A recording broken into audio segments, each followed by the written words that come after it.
Welcome to the Growth Concept Podcast. I'm your host, Keone Upton, and if you're new here, my mission is to help you become the best version of yourself possible by bringing experts onto this show so they can share their insights and wisdom and real-world strategies for your progress. If you want to know or enhance your personal brand, or even start one in the future, or you're just simply wanting to know how to leverage social media for growth, this episode is for you. I'm joined by Laia, a social media manager and personal brand expert originally from Spain. In just 4 years of moving to Australia, she not only learned English, but also built a thriving business in social media management and branding. She now helps others craft their digital identity through workshops and tailored strategies. We'll dive into the power of personal branding, how to create meaningful connections online, and the secrets to building a strong digital presence that stands out from your competitors. That's enough from me. Let's get into it. Enjoy.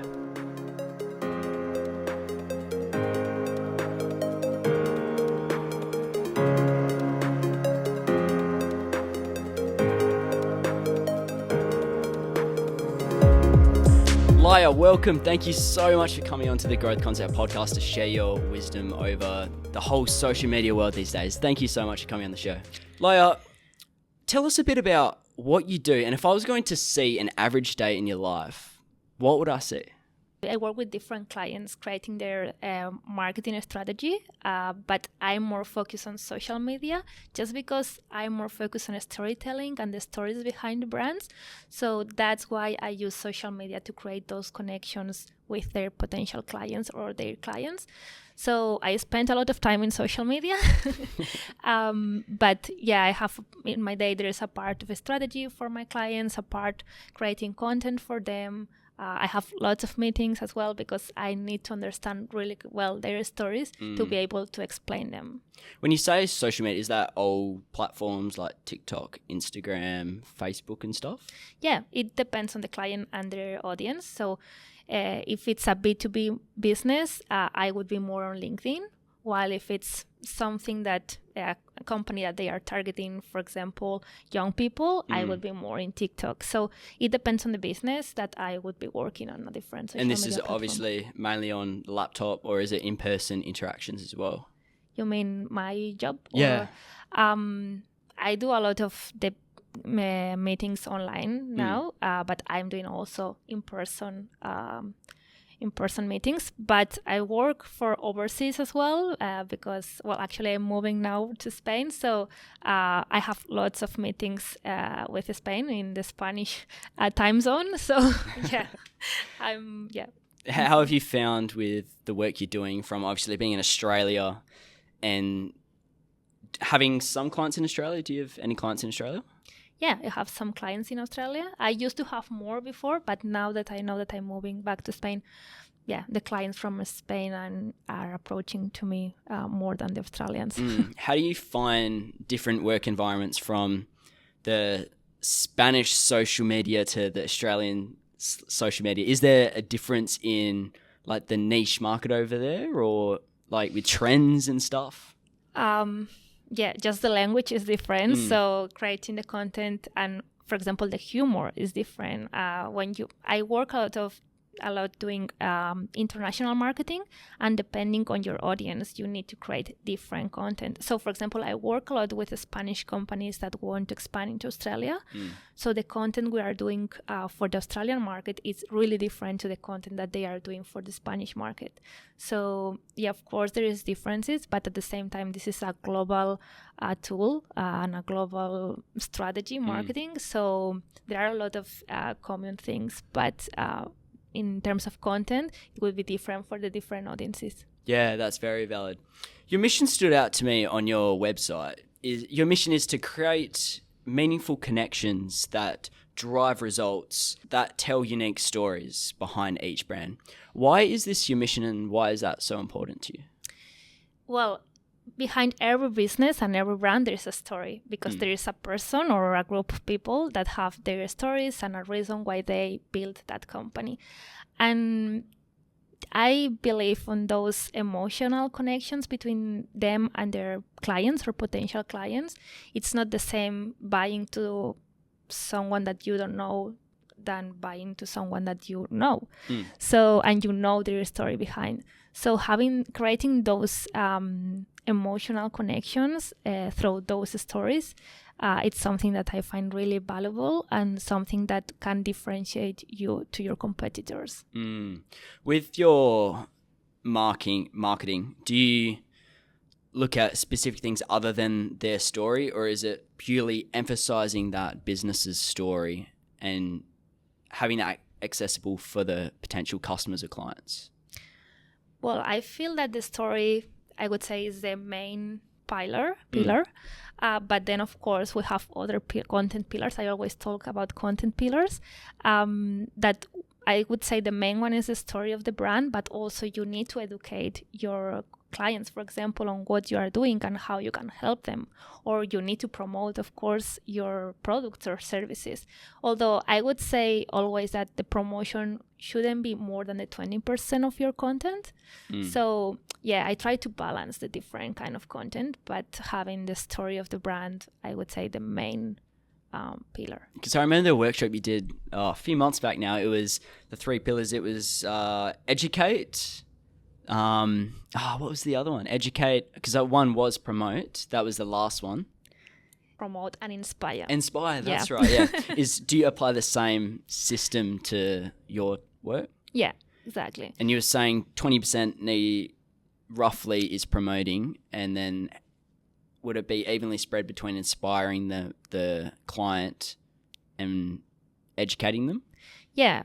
Maybe it can be 40%, and 20%. Yeah. But of course, that you can have more pillars, not just them. And I would say those are the main pillars, but then I put the company pillars on the other side. So I try to match. Like, for example, the story would be one of the business pillars that I would, for example, you can promote through a story or you can inspire through a story. Yeah. Another one could be the services that you have, or the success of your customers. So, you can play with them, play around with them. But yeah, promotion shouldn't be more than that 20%. So yeah, it could be 40%, or 30%. Does that change with specific clients you have? Like whether it's more, maybe they promote a bit more or they inspire a bit more, educate a bit more. Does that change based on the business model or their goal or target? Yeah. For example, I would say like a yoga teacher. She inspires a lot. Yeah. She needs to inspire their potential clients. So most of the content would be inspiring. While for another kind of business that it's more based on, for example, dance classes or dance workshops, they would be educating a lot of the time. Yeah. So it depends a lot on the business. Let's move on to the importance of personal branding, because this is fairly new these days, but it's one of those things that's rapidly adapting and changing to this modern era we're now entering. What makes a good personal brand? I would say be authentic.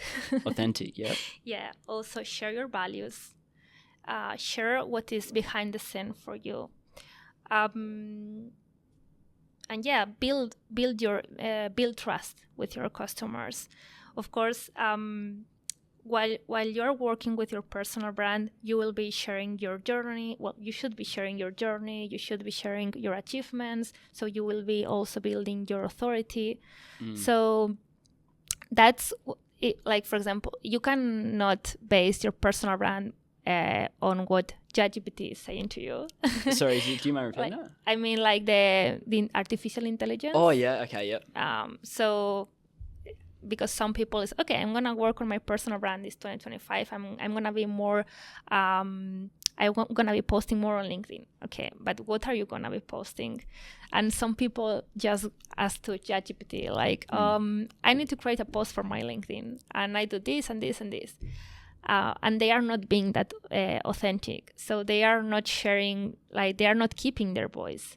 They are just sharing stuff that everyone is sharing. So they are not building their personal brand.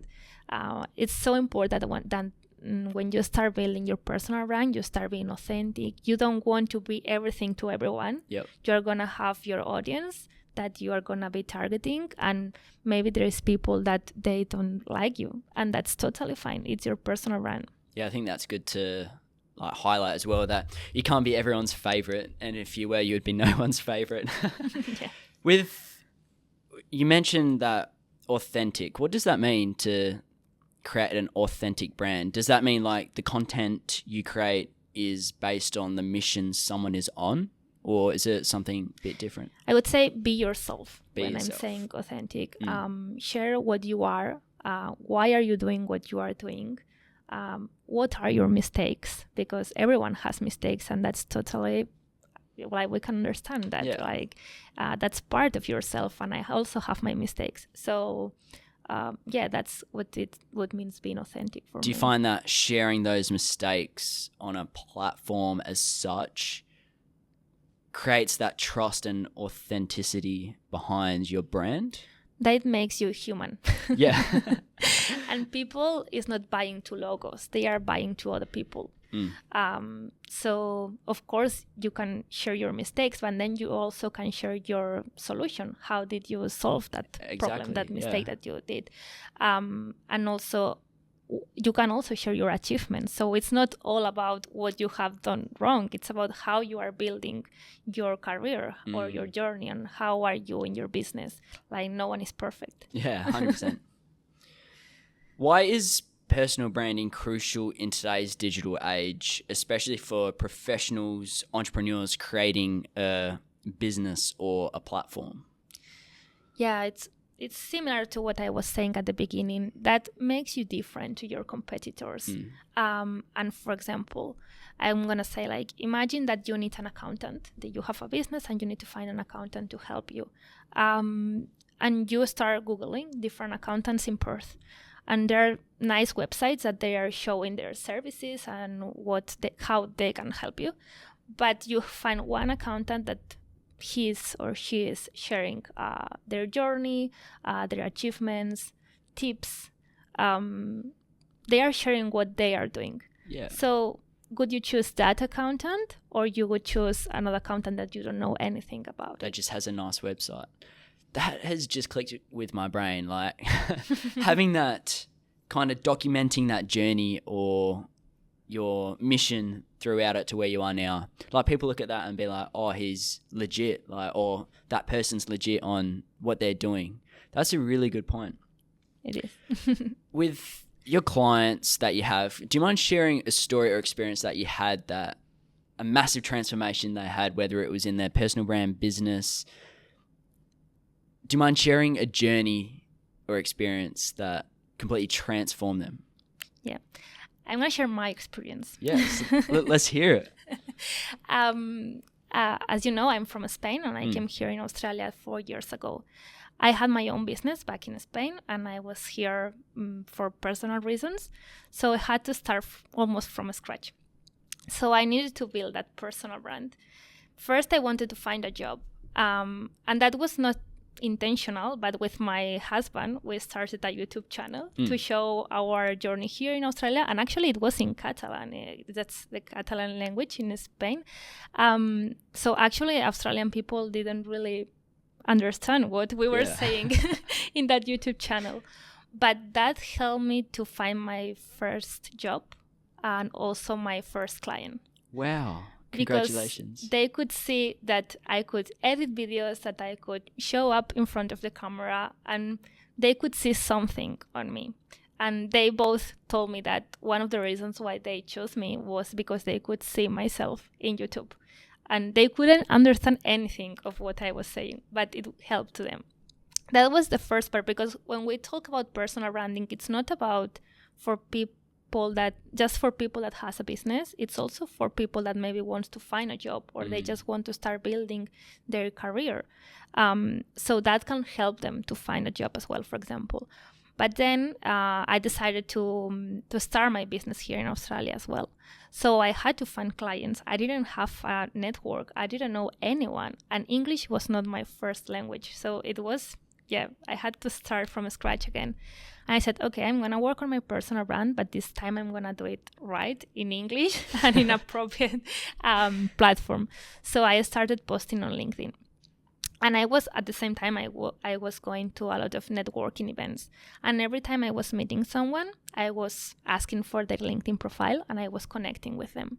And I was posting a lot about my journey, about social media tips, about marketing. Yeah, like I was creating my personal brand. So every time they connected with me, I was showing up on their feed. So when they needed someone with my skills, they remind my business, so they contacted me. And there's a fun fact that I love fashion, and I actually studied a bit of fashion, and I wanted to have some projects in fashion, and I didn't have any, and I started to post a bit about fashion. And it was a client that came to me because they saw that and it was, oh, you are into fashion.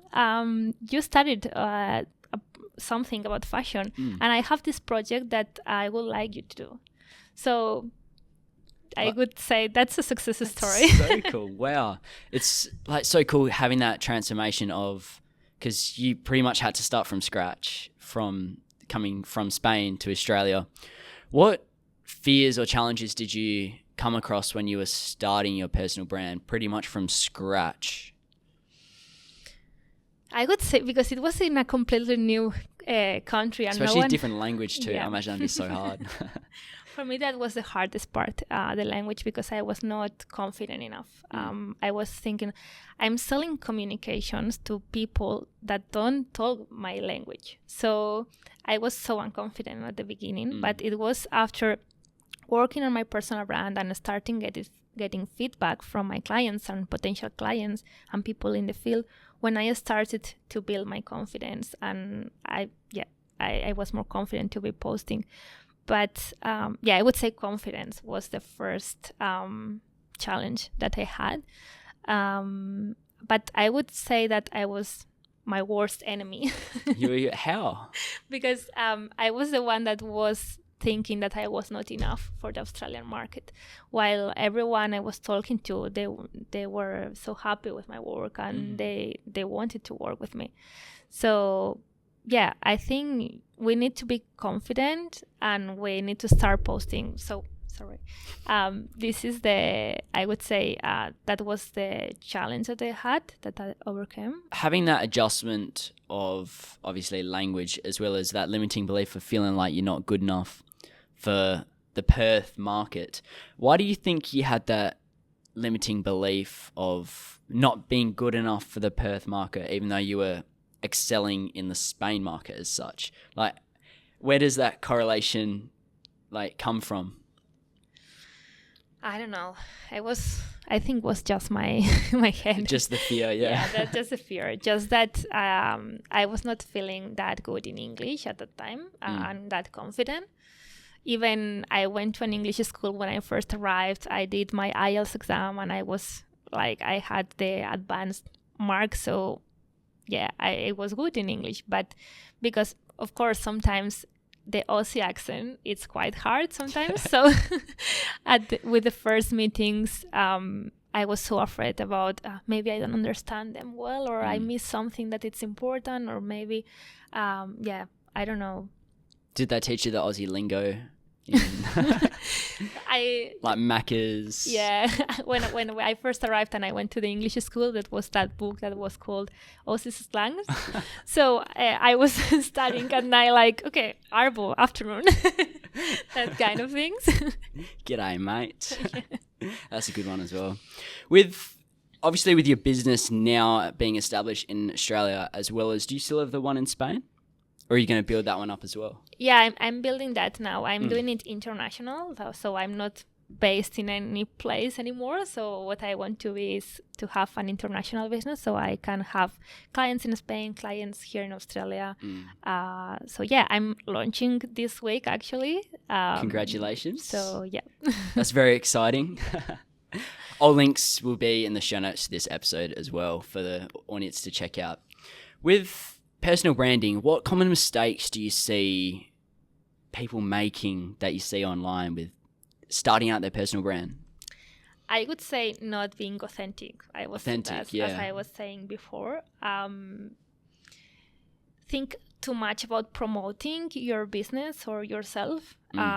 Also copying competitors, when sometimes we start copying someone because we like what they do, and we are not thinking about who we are and what we want to share.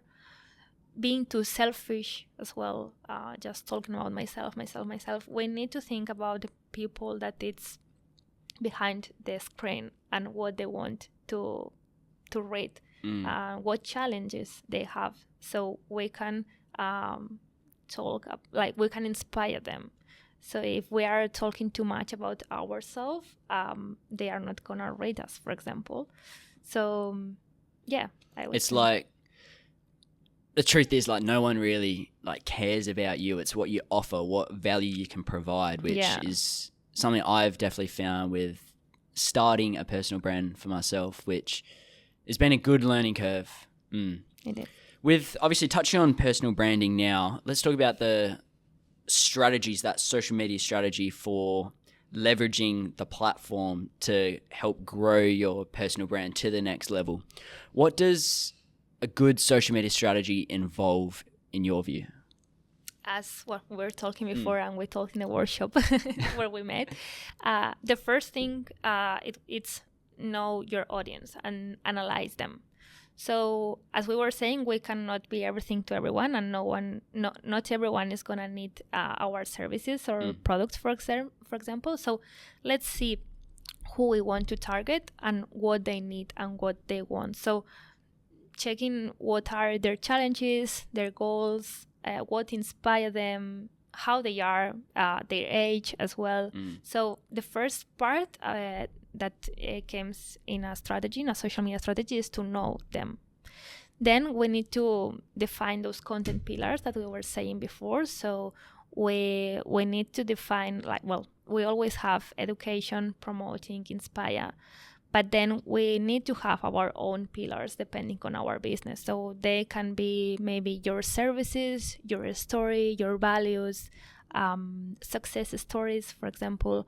And based on that, we are going to start creating content. But we need to make sure that we are not always posting the same kind of content, that they can get different stuff from our content.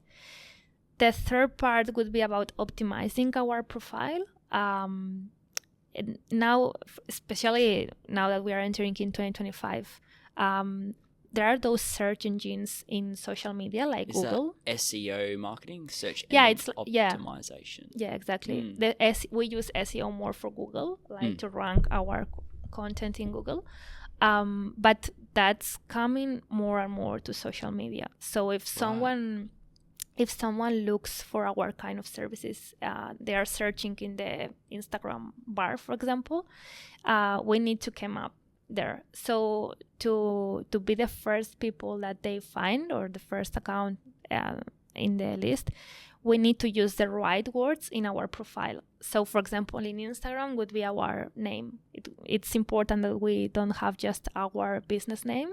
We need to have as well what's our main services, and use our keywords as we would be using in our website. So it's important that we optimize the profile, that we say what we are doing and be really short so they can see. I always say that in 5 seconds, when they get into your profile, they should be able to know what you are doing, what you can offer to them, why they should be following you. Yeah, definitely.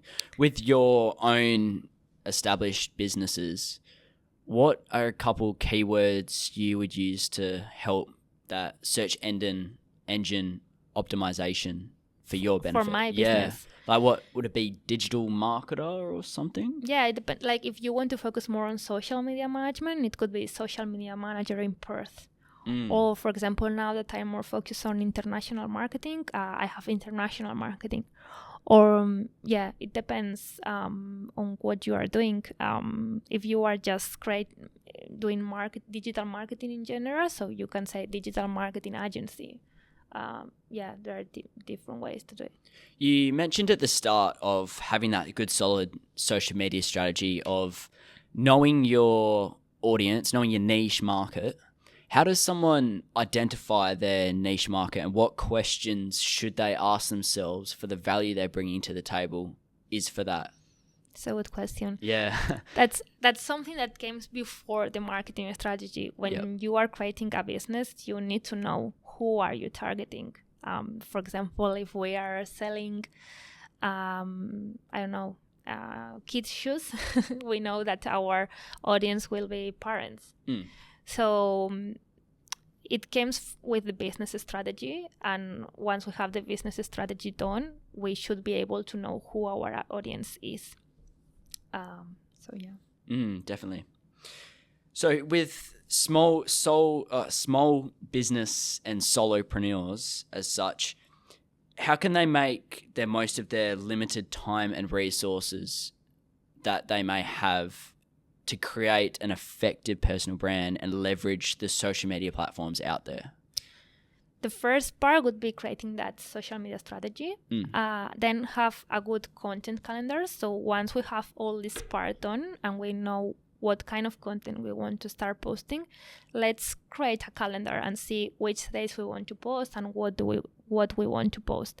So that will make the job really easy. So you can maybe once every 2 weeks or once every month, or once a week, depending on how you work, you can create the content and then schedule it. So if we're talking about Instagram and Facebook, we have Meta Business Suite. That it's a tool that it's free. Meta Business Suite. Yeah. Gotcha. Meta Business, it's SUITE. Okay. Oh yeah. Yeah. My accent sometimes. So that helps you you can schedule content from there. You can see your insights, so you can analyze how is everything going. You can manage your messages, the inbox from Facebook, Instagram, also WhatsApp Business, because that's part of the same business, Meta. So using that, you will be more productive. And then maybe show up spontaneously. So sometimes we don't know what to post, and maybe to engage with our community, we just need to create a story talking in front of the camera and explaining what we are doing and show a bit of behind the scenes of your business. That's a good strategy when you don't have time and you just need to create content.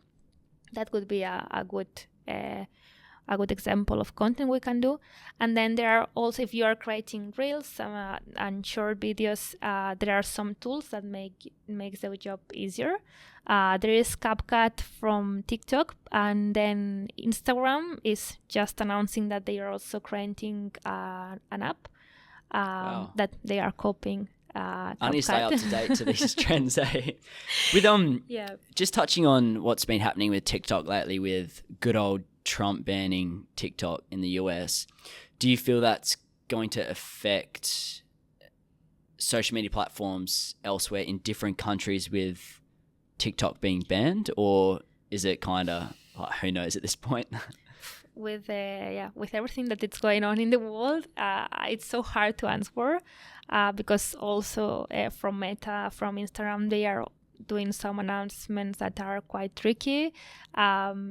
So I would say maybe we need to be present in different social media platforms, even if it's not the best one for your audience. Because if we are just in TikTok and TikTok suddenly disappear, at least we can keep the community somewhere else. Yeah, that's a very good point, actually. Not like, don't put all your eggs in one basket, diversify your content, if that makes sense. Or at least have a database with your clients or your community, so you can engage through newsletters, for example. So you can be in different platforms at the same time. With your own personal brand and business development and strategy, how did you go through that learning process? Did you have mentorship around figuring out your strategies, etc.? Did you have mentorship or education around that, or did you just sit down and be like, okay, this is my target audience? Or... Wow, that's a good question, because in Spain, we study a lot. We go a lot to the university. Actually, when I came here, my colleagues were saying, but you're over-educated.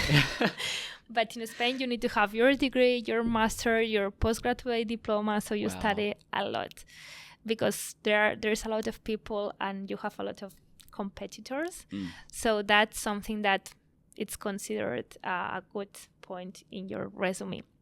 So I studied journalism, then I did a master in corporate communications. I also did a postgraduate diploma in digital transformations of organizations. But to be honest, that's not where I learned that much. I would say when I started working, of course, I started as a junior with a junior position, and I had people around that inspired me a lot in different ways, not just in marketing, because they were not from my field, they were more in sales. So I learned a lot from them. And then I also learned from being in front of the computer and searching, doing some online courses, and getting inspired by other professionals. So, yeah. Definitely finding that external education helps with building that solid foundation. Yeah. Yeah, having those mentors, even if it's not like a formal mentor that you are paying or you are having an agreement, maybe it's just your boss, or maybe it's just your colleague, or in my case maybe it was just a client, but they were so, I would say, hard with me. Like they were really picky. Straight to the point. Yeah. And I learned a lot from them, and I had some bosses that they were really bad with me, like I don't remember that moment in my life really well, but then that was a master for me. I learned a lot from them. So with obviously entering 2025 now, what social media strategies or trends should we be looking out for, in your opinion, for someone wanting to start their own personal brand or already has an established personal brand? Where should we be looking, you think? Like, which platform you mean? Or yeah, it's a pretty broad question, but yeah, platform in general as well as like short form content. Do you think that's still going to excel drastically or might slow down a bit? Short form content, it's gonna keep in the radar, like it's gonna work really, really well. It depends on the platform. For example, Instagram is saying that they are focusing this year more into creators and creating genuine connections. So as I was saying, for example, Instagram is creating their own tool to be able to create short videos through the iPhone or through the mobile phone, because they want to boost that creativity from the users and creators. They also want to have more functions to connect with people and connect in different ways, not just through messages, for example. So creating content, like genuine content, and that it's easy to share would be something that would be really useful. And I would say the reach of that content will be boosted. What else? AI. Yeah, I was going to touch on that. It's expanding rapidly these days. It's scary, but if you're not jumping on the bandwagon, like when it's excelling, you will be left behind essentially. Do you think we should be adapting to AI when it comes to editing content and all that? Yeah, definitely. It's a new tool. We don't need to see them to see it as something as a challenge that we have to overcome. It's a tool that we are gonna use. It's like I would say, like, for example, with email, people were saying, oh, but now we are not gonna be writing letters, and now it's not even a thing, writing letters.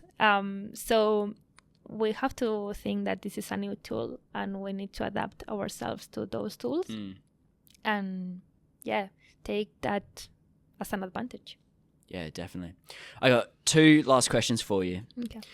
If you could go back to your younger self with the knowledge and wisdom you have now, what would you tell your younger self and why? I would say learn from all people, from experienced people, but be yourself and be confident with your decisions. Because sometimes, they have more experience, we think that what they do is better. And of course, there is a part that you need to learn from them. But the world is changing, and the new audiences are like you if you are young. So be confident with yourself and take your thoughts and your decisions as right. Don't think that what all people or experienced people is saying to do is always right. Yeah, especially with the world changing so rapidly these days. Would you do anything different with, obviously, learning that? Like, if you could go back, would you do anything different, or do you feel everything's panned out the way? I like how everything went and how my career has grown.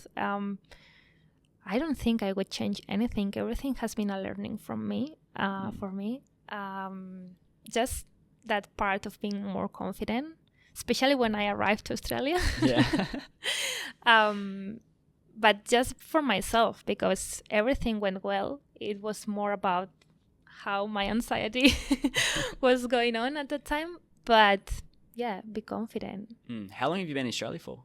4 years now. 4 years. In 4 years, you've learned pretty much a whole nother language, built a business, and now doing workshops to educating Australians on what you know. That's absolutely amazing. Thank you. That story is so inspiring. With that being said, where can people connect with you if they're interested in your work or want to connect? So they can connect with me by email. This is laia@uniquebylaia.com. So unique is my new business. Unique is a word that can be understood in 3 different languages. That is Spanish, Catalan, and English. Wow. That's a good name. That's spelled as is in Catalan. It is UNIC. But we can pronounce it with the 3 languages with the same meaning, that it's unique, and because I'm telling stories that make the businesses unique, and I'm telling their uniqueness. So yeah, they can find me with that email or in Instagram, Facebook, LinkedIn. So I'm sure you will share those links. Yep. All links will be in the show notes below. So yeah. Awesome. Thank you so much, Laia. I really appreciate it. And best of luck with moving to Spain again and with your business over there for 2025. Thank you. Thank you very much. Thank you so much for inviting me. That wraps up another episode on the Growth Concept podcast. Thank you so much, Laia, for sharing your wisdom and expertise on personal branding, the power of storytelling, and how to create a digital identity that truly connects. Thank you. And thank you for tuning in. I really appreciate your support. If you found value in this conversation, I would like for you to subscribe, share, and rate the show below. It helps us reach more audiences and grow, and for me to bring more impactful guests on to help you grow. Thank you so much for your support. This is the only thing I'll ever ask you, and in return, I will do my absolute best to keep improving this podcast every single day. Thank you very much for tuning in. Until next time, keep growing, and I look forward to seeing you in the next episode. See ya.